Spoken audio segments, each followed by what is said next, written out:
اور میں آپ سے یہاں کہہ رہا ہوں، یہ بہت کنٹروورشیل بات ہے، میں کہہ رہا ہوں یہاں مودی کی حکومت کے باوجود اور مودی کی زندگی کے لیے آپ اسے پرائم منسٹر بنا دیے، تو بھی میں گارنٹی سے کہتا ہوں کہ ہندوستان مسلمانوں کے لیے، ہندوستانی مسلمانوں کے لیے ہندوستان، یہ اگر اور 100 سال نریندر مودی یہاں رہ جائے تو بھی ہندوستانی مسلمانوں کے لیے ہندوستان پاکستان سے ہمیشہ اچھا رہے گا انشاءاللہ۔ ناظرین، آج سے 100 سال پہلے ہندوستان میں 2 بڑی تنظیمیں قائم ہوئیں، ایک جمعیت العلماء ہند تھی، دوسری RSS۔ جمعیت العلماء ہند کو مجاہدین آزادی نے بہت ہی جوش اور جذبے کے ساتھ قائم کیا تھا کہ اپنے دیش کی خدمت کی جائے اور آزادی میں حصہ لیا جائے، اور اس کی ریپرزنٹیشن اس وقت اس دور کے عظیم علماء اور اسلامک دھارمک ودوان کر رہے تھے۔ دوسری طرف ایک تنظیم RSS قائم ہوئی جس کو 1925 میں ہیگواڈن نے قائم کیا تھا۔ آخر ایسا کیا ہوا کہ 100 سالوں میں RSS دنیا کی سب سے عظیم الشان تنظیم بن گئی، آرگنائزیشن بن گئی، اور یہاں تک کہ اس نے ہندوستان میں اپنی حکومت قائم کرنے میں بلا واسطہ یا بالواسطہ کامیابی حاصل کر لی۔ اور آخر ایسا کیا ہوا کہ مسلمانوں کی تنظیم سکڑ کر رہ گئیں، اور مسلمانوں کی تنظیمیں کہیں خاندانی اجارہ داری کا شکار ہو گئیں تو کہیں ان کے اندر ویژن اور مشن غائب ہو گیا اور وہ ایک محدود علاقے تک محدود ہو کر رہ گئیں۔ اس پر ایک سرسری نظر ڈالنے سے پہلے ہم RSS اور جمعیت العلماء ہند کی تنظیم پر ایک نظر ڈالتے ہیں۔ جمعیت العلماء ہند کے جہاں تک ممبران کا تعلق ہے تو 5 سے 10 لاکھ ممبران اردو ویب سائٹ کے مطابق بتائے جاتے ہیں۔ RSS کے ممبران 50 سے 60 لاکھ ہیں۔ جہاں تک برانچز کی بات ہے تو RSS کے برانچز پورے ہندوستان میں 56,859 ہیں، اور جمعیت العلماء ہند کے برانچز کی تعداد ان کی ویب سائٹ پر آپ کو نہیں ملے گی، مگر ہم مان لیتے ہیں کہ پورے ہندوستان کے ہر اسٹیٹ میں ان کی برانچ ہے تو 28 تقریباً ہو جاتے ہیں، اور اگر ڈسٹرکوں کے اندر بھی مان لیا جائے، اضلاع کے اندر، تو تقریباً 100 اور 200 کے بیچ میں آتے ہیں۔ تو یہاں پر 200 ہیں میکسیمم، اور وہاں پر 56,000 ہے۔ چنانچہ RSS نے پورے 100 سال کے اندر 21 ایفیلیٹ آرگنائزیشن بنائی۔ پولیٹکس میں BJP، بھارتیہ جنتا پارٹی، بھارتیہ کسان سنگھ، بھارتیہ مزدور سنگھ۔ ریلیجن، مذہب کی حفاظت اور اس کے پروپیگیشن کے لیے RSS نے وشو ہندو پریشد بنایا ہے، بھارتیہ یوا سیوا سنگھ بنایا ہے، ہندو سویم سیوک سنگھ ہے، سودیشی جاگرن منچ ہے، اور اس میں وشو ہندو پریشد کے سینٹرز پوری دنیا کے اندر تقریباً پائے جاتے ہیں۔ بہت ہی بڑی آرگنائزیشن ہے۔ اسی طرح ایجوکیشن کے میدان میں شکشا بھارتی، سرسوتی شیشو مندر، نرسری ودیا بھارتی وغیرہ وغیرہ۔ جمعیت العلماء ہند پر نظر ڈالیں تو پولیٹکس کے میدان میں جمعیت العلماء ہند کے پاس کوئی ونگ، کوئی ڈپارٹمنٹ، کوئی آرگنائزیشن نہیں ہے، بلکہ جمعیت العلماء ہند نے یہ کامیابی حاصل کی ہے کہ 3 مرتبہ اس کے صدر مولانا اسعد مدنی کانگریس کے تھرو MP رہ چکے ہیں۔ اسی طرح مولانا محمود مدنی صاحب ابھی تھوڑے سالوں پہلے ممبر پارلیمنٹ بننے کا شرف حاصل کر چکے ہیں۔ سیاست کے میدان میں جمعیت العلماء ہند کی یہ خدمات ہیں۔ ریلیجن کے میدان میں جمعیت العلماء ہند کا کوئی ایسا ونگ، کوئی ایسا تحقیقی ادارہ، کوئی ایسا تھنک ٹینک نہیں ہے۔ وہ البتہ تحفظ سے شریعت یا ختم نبوت یا اصلاح معاشرہ کے موضوعات پر کانفرنس سے بہت زیادہ اور بہت سارے شہروں میں کرتے رہتے ہیں۔ اس میں مولانا ارشد مدنی اور مولانا محمود مدنی دونوں کی جمعیت العلماء ہند برابر کی شریک رہی ہے۔ ایجوکیشن کے میدان میں جہاں پر ان کے پاس کئی بڑی بڑی آرگنائزیشن ہیں، جمعیت العلماء ہند کے پاس کوئی بھی اسکول نہیں ہے، کوئی بھی مدرسہ نہیں، کوئی بھی انسٹیٹیوشن نہیں ہے، کوئی بھی آرگنائزیشن نہیں ہے۔ ہاں، اگر آپ یہ مان لیں کہ جمعیت العلماء ہند کے ذمہ داران دارالعلوم دیوبند کے بھی سربراہان کی حیثیت سے ہمیشہ رہے ہیں، تو ہم جمعیت العلماء ہند کی ایجوکیشن کے معاملے میں دارالعلوم کی خدمات کو اگر شامل کر لیں تو اس پر ہم آگے بحث کریں گے۔ بھارتیہ وچارا کیندرا یہ تھنک ٹینک ہے RSS کا۔ مسلمانوں کے پاس کوئی تھنک ٹینک ابھی تک نہیں ہے۔ البتہ ایک think tank institute of objective studies کے نام سے ڈاکٹر محمد منظور عالم صاحب نے قائم کیا تھا، لیکن وہ بھی اب زوال کا شکار ہے، وہ بھی ابھی خاندانی اجارہ داری کی طرف رواں دواں ہے۔ اسی طرح آر ایس ایس نے نہ صرف یہ کہ اپنے ہندو بھائیوں کے لیے بہت بڑی آرگنائزیشن بہت ساری بنائی ہیں، بلکہ انہوں نے دوسری کمیونٹی کے لیے بھی بنائی ہے۔ آپ کو معلوم ہونا چاہیے کہ سکھوں کے لیے بھی ان کے پاس ایک آرگنائزیشن ہے، راشٹریہ سکھ سنگت، اور مسلمانوں کے لیے بھی ہے مسلم راشٹریہ منچ۔ گویا کہ آر ایس ایس مسلمانوں سے بھی سمواد، کمیونیکیشن اور کمیونیکیٹ کرنا چاہتا ہے، اسی طرح سکھوں سے بھی چاہتا ہے۔ تو نہ صرف یہ کہ وہ اپنے لیے آرگنائزیشن کھڑی کرنے میں 100 سالوں میں کامیاب ہے، بلکہ دوسری کمیونٹیز سے اپروچ کرنے کے لیے بھی ان کے پاس آرگنائزیشن ہے، اور ایسی کوئی بھی آرگنائزیشن ہندوستانی مسلمانوں کے پاس نہیں ہے۔ سوال یہ پیدا ہوتا ہے کہ 100 سالوں کے اندر آر ایس ایس نے اتنا عظیم الشان انقلاب کیسے برپا کر دیا، اور آخر وہ کیا وجوہات ہیں جن کی بنا پر ہماری تنظیمیں سکڑ کر رہ گئیں یا وہ محدود ہو کر رہ گئیں۔ یہ غور کرنے کی بات ہے، مگر آپ کو یہ جان کر شاید تعجب ہوگا کہ آر ایس ایس نے وہی فارمولہ استعمال کیا جو فارمولہ اسلام آپ کو سکھاتا ہے، یعنی ایجوکیشن۔ آج سے 1400 سال پہلے قرآن پاک مکے کے اندر نازل ہوا تھا، اس کی پہلی آیت اقرأ بسم ربک الذی خلق۔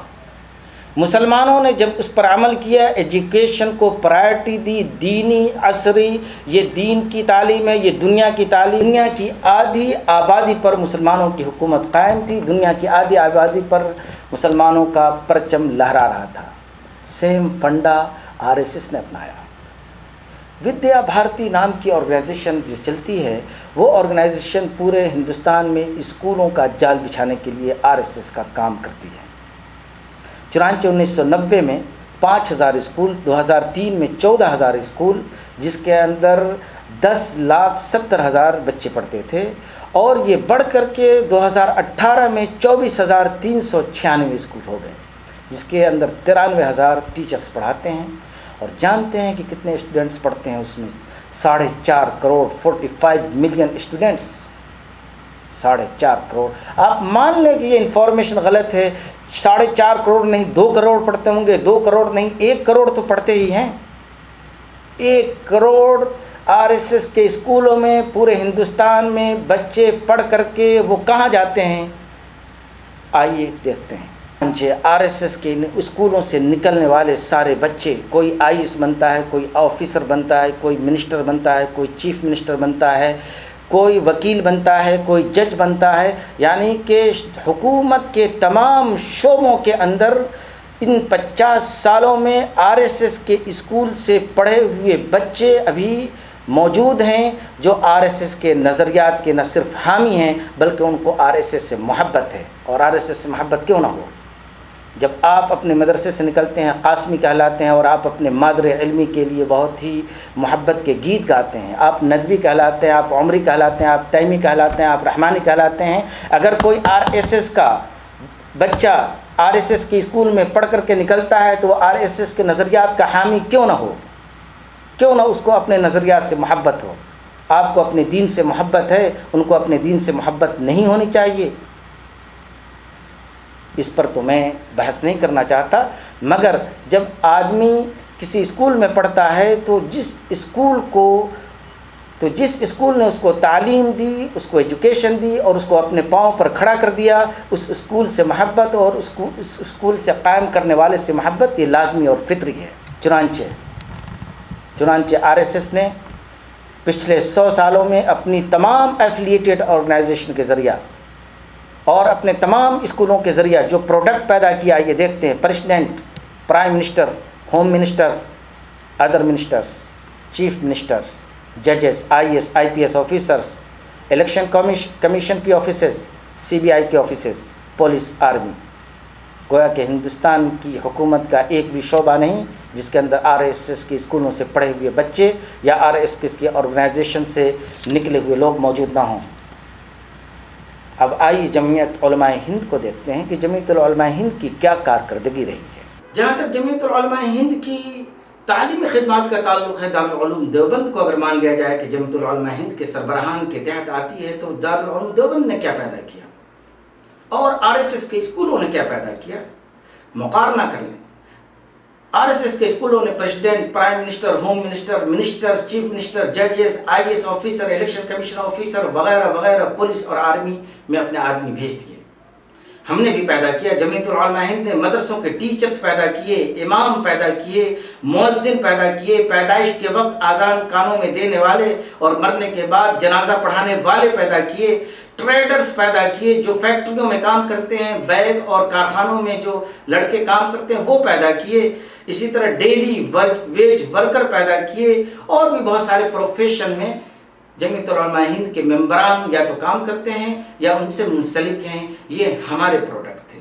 ظاہر سی بات ہے، ہمارے جب پروڈکٹ ایسے تھے اور ان کے پروڈکٹ جب ویسے تھے تو جو نتیجہ سامنے آنا چاہیے تو وہ نتیجہ سامنے آیا۔ اکنامکس میں جمعیت العلماء ہند کا پورا فوکس یہ رہتا ہے کہ جو فساد میں لوگ مارے گئے ہیں، جو ان کے گھر جلائے گئے ہیں، جو ارتھ کوئک میں، جو زلزلے میں متاثر ہیں، جو سیلاب زدگان ہیں، ان لوگوں کی مدد کی جائے، راشن کٹ بانٹا جائے۔ لیکن اقتصاد کے میدان میں RSS کا یہ اصول ہے کہ وہ اپنے اسکولوں کے ذریعہ اپنے پاؤں پر لوگوں کو کھڑا کر دیتے ہیں کہ آپ نہ صرف یہ کہ ڈونیشن دینے کے لائق ہوں، بلکہ ملک کی تعمیر و ترقی میں آپ اپنا حصہ ادا کریں۔ ایک سرسری مطالعے سے آپ کو یہ بات واضح ہو جائے گی کہ RSS کے ویژن اور مشن میں کیا فرق ہے اور ہماری جماعتوں کے اور ہماری تنظیموں کے ویژن اور مشن میں کیا فرق ہے۔ ہم ہمیشہ گورنمنٹ سے بھیک مانگنے پر فوکس کرتے ہیں، ہم ہمیشہ جو مجبور اور بے کس ہیں ان کو سہارا دینے پر فوکس کرتے ہیں، ہم اسکالرشپ دینے کو ہم دین کی خدمت سمجھتے ہیں۔ وہ لوگ RSS یا RSS کی ایفیلیٹڈ تنظیمیں وہ اس پر فوکس نہیں کرتی، ان کا فوکس یہ ہے کہ تم تعلیم دے دو، وہ خود بخود اپنے پیروں پر کھڑے ہو جائیں گے۔ کہیں ایک جگہ اگر فساد ہوتا ہے یا سیلاب آتا ہے یا زلزلہ آتا ہے تو جن کو ہم نے اسکولوں سے نکالا ہے، جو اچھی پوزیشنوں پر اور اپنے اقتصادی اور فائنینشیلی جو اسٹرانگ بن چکے ہیں، وہ خود بخود اپنے ایریا کے اندر محنت کریں گے اور ان کی خدمت کریں گے۔ ہمیں وہاں جانے کی ضرورت نہیں۔ آپ سوچ لیں کہ ہماری تھنکنگ، ہمارے ویژن اور مشن اور ان کے ویژن اور مشن میں کتنا زیادہ فرق ہے۔ یہ وہی فرق ہے جو شروع کے اندر مسلمانوں کے اندر تھا۔ آج سے 1300-1400 سال پہلے دنیا کی قومیں فوکس کرتی تھی پیوند کاری پر، ہم نے فوکس کیا ایجوکیشن پہ۔ آج پھر وہ دور آ گیا ہے کہ وہ قومیں فوکس کرتی ہیں ایجوکیشن پر اور ہم لوگ فوکس کرتے ہیں relief per. We don't have any vision, any mission for our community۔ اب آئیے ہم ان دونوں تنظیموں کے آرگنائزیشنل اسٹرکچر پر بھی تھوڑی سی نظر ڈال لیں، اس سے آپ کو چند مفید معلومات حاصل ہوں گی۔ RSS کو قائم کرنے کے بعد ہیگواڈ اس کے پریزیڈنٹ رہے، اس کے بعد گولوالکر، مدھوکر، راجندرا سنگھ، سدرشن اور ابھی موہن بھاگوت۔ 100 سالوں میں 2 2 4 5 تقریباً 5 اس کے چیف رہے ہیں RSS کے۔ RSS کے چیف بننے کے لیے، RSS کے پرچارک بننے کے لیے سب سے پہلی شرط یہ ہے کہ آپ پوری دنیا کی ساری چیزوں کو چھوڑ کر کے صرف RSS کے لیے آپ کام کریں پورے اخلاص کے ساتھ، تب آپ RSS کے پرچارک یا اس کے پوزیشن ہولڈر بن سکتے ہیں۔ اور ظاہر سی بات ہے کہ موہن بھاگوت یا گوالکر یا سدرشن یہ سب کے سب اپنے آرگنائزیشن کے لیے اتنے مخلص تھے کہ انہوں نے دنیا کی ساری آشائشوں اور آراموں کو چھوڑ کر کے انہوں نے اپنے آرگنائزیشن کے لیے اپنی زندگی وقف کر دی۔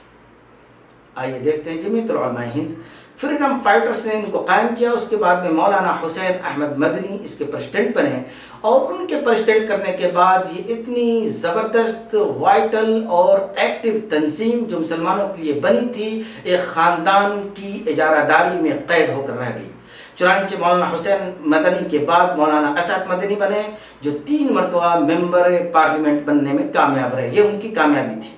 اس کے بعد مولانا ارشد مدنی اور مولانا محمود مدنی نے اس تنظیم کو بانٹ دیا اور مولانا محمود مدنی بھی اپنے سیاسی مقصد یعنی ایک مرتبہ MP بننے میں کامیاب ہو چکے ہیں۔ تو آخر فرق کیا ہے دونوں میں؟ دونوں میں فرق یہ ہے کہ جب مسلمانوں کی تنظیم بنتی ہے تو وہ تنظیم کسی خاندان کی ترقی اور اس کی کامیابی کے لیے وہ کام کرنا شروع کر دیتی ہے، اور ایسا کیوں نہ ہو، جب وہ ایک خاندان کے لیے کام کرنا شروع کرے گی تو پھر اس کا ویژن اور اس کا مشن اور اس کی تمام ایکٹیویٹیز اس بات پر مرکوز ہوگی کہ کس طرح اس کے پریزیڈنٹ یا اس کے پوزیشنز ہولڈرز کو دنیا کے اندر نام و نمود پیدا ہو، شہرت ہو، اور ان کے ساتھ اور اس کے ساتھ اب سوال یہ پیدا ہوتا ہے کہ اس کا ذمہ دار کون ہے؟ کیا اس کی ذمہ دار ہمارے وہ قائدین ہیں جو اپنی ذاتی مفادات کے لیے امت کی اتنی بڑی بڑی تنظیموں اور اتنی بڑی بڑی آرگنائزیشن کا استعمال کرتے ہیں؟ بالکل نہیں۔ اس کے ذمہ دار ہم اور آپ ہیں۔ آپ اور ہم ان کو اپنا قائد مانتے ہیں، ان کو ڈونیشن دیتے ہیں، ان کو عطیہ زکوٰۃ اور خیرات دیتے ہیں، اور ان کو پوری طرح سپورٹ کرتے ہیں کہ آپ ہمارے قائد ہیں۔ جب ہم ان کو سپورٹ کرتے ہیں تو ظاہر سی بات ان کو سپورٹ مل رہا ہے۔ کون انسان یہ چاہے گا کہ ہمیں سپورٹ ملے اور ہم اپنے ذاتی آکانکشاؤں اور اپنے ذاتی امبیشنز کے لیے ہم کام نہ کریں؟ وہ بھی انسان ہیں، وہ بھی کام کرتے ہیں۔ تو یہ ان کی غلطی نہیں، یہ غلطی عوام کی ہے اور ہماری اور آپ کی ہے۔ آخر اس کا حل کیا ہے؟ حل بہت آسان ہے اور مشکل بھی۔ آسان اس لیے ہے کہ آج بھی آپ اسٹارٹ کر سکتے ہیں، اور مشکل اس لیے ہے کہ اس سے آپ کی ذاتی مفادات پر اثر پڑے گا۔ مشکل اس لیے ہے کہ اس سے آپ کے ان نظریات پر اثر پڑے گا جن نظریات کو علماء نے اور پچھلے کئی صدیوں میں آپ کے دماغ میں یہ بٹھا دیا گیا ہے، ان نظریات پر آپ اثر پڑے گا، اس لیے یہ مشکل بھی ہے۔ آئیے تعلیمی انقلاب برپا کرتے ہیں۔ تعلیمی انقلاب برپا کیجیے، اگلے 50 سالوں کے اندر آپ کی سچویشن بدل جائے گی۔ چنانچہ جتنے بھی ہندوستان کے اندر مساجد ہیں ان سارے مساجد کو آپ صفہ کے مدرسے کے اندر تبدیل کر دیجیے، اور اس میں اسکول اور مدرسے کی تفریق مت کیجیے۔ اس کے اندر کوچنگ سینٹر کھولیے، اس کے اندر CBSE کے نصاب کے مطابق اسکولز چلائیے، نرسری اسکولز چلائیے، اس کے علاوہ میٹرکولیشن اسکولز چلائیے۔ آپ کمپیوٹر کے سینٹرز اپنے مسجدوں کے اندر کھول دیں، یعنی کہ مساجد کا جو اتنا بڑا نظام آپ کے پاس ہے، ان ساری مساجد کے اندر اگر آپ ایجوکیشنل ہب کے طور پر کام کرنا شروع کریں گے تو بغیر خرچہ کیے ہوئے اور تھوڑی سی امداد کے بعد پورے ہندوستان میں ایک زبردست تعلیمی انقلاب ہم برپا کر سکتے ہیں۔ جتنے بھی مدارس آپ کے ہندوستان کے اندر موجود ہیں ان مدارس کے نصاب میں تبدیلی پیدا کیجیے، چاہے اس کے لیے اس کے محتمم اور اس کے ناظم صاحب ریڈی ہوں یا نہ ریڈی ہوں۔ اگر وہ ریڈی نہیں ہیں تو ان کو چندے دینا، ان کو زکوٰۃ دینا آج سے بند کر دیجیے، کل سے چینجز آنا شروع ہو جائیں گے۔ ذمہ دار ہم اور آپ ہیں، ہم چندے دیتے ہیں، ہم ان کی خدمت کرتے ہیں، اسی لیے وہ ہمارے ساتھ اور ہماری قوم کے ساتھ ایسا سلوک کرتے ہیں۔ نمبر 3، جب تک ہم اور آپ آگے نہیں بڑھیں گے، اور جو لوگ تعلیم کے میدان میں کام نہیں کرتے، جن کے پاس اپنا ویژن اور مشن نہیں، جو اپنے ذاتی مفادات کے لیے کام کرتے ہیں، ان کو اسٹیج سے اتار کر کے نیچے پھینکیں اور بولیں کہ ہمیں اپنے دیش کے لیے اور اپنی قوم کے لیے کام کرنا ہے۔ اور جو لوگ اپنی قوم کے لیے اور اپنے دیش کے لیے کام کرتے ہوئے نظر نہیں آتے، ان کو ڈونیشن دینا، ان کو زکوٰۃ اور خیرات کے پیسے دینا آج سے بند کر دیجئے۔ دیکھیے کہ آپ کو تھوڑے دنوں کے بعد چینجز نظر آنے شروع ہو جائیں گے۔ مگر کیا ہم اور آپ یہ سارے کام کرنے کے لیے تیار ہیں؟ سوچیے اور سوچتے رہیے۔ یقیناً ایک دن ایسا آئے گا کہ سوچنے کا بھی وقت نہ تو ہمارے پاس ہوگا نہ آپ کے پاس ہوگا۔ اللہ تعالی ہمیں اور آپ کو سب کو توفیق عطا فرمائے۔ اللہ حافظ۔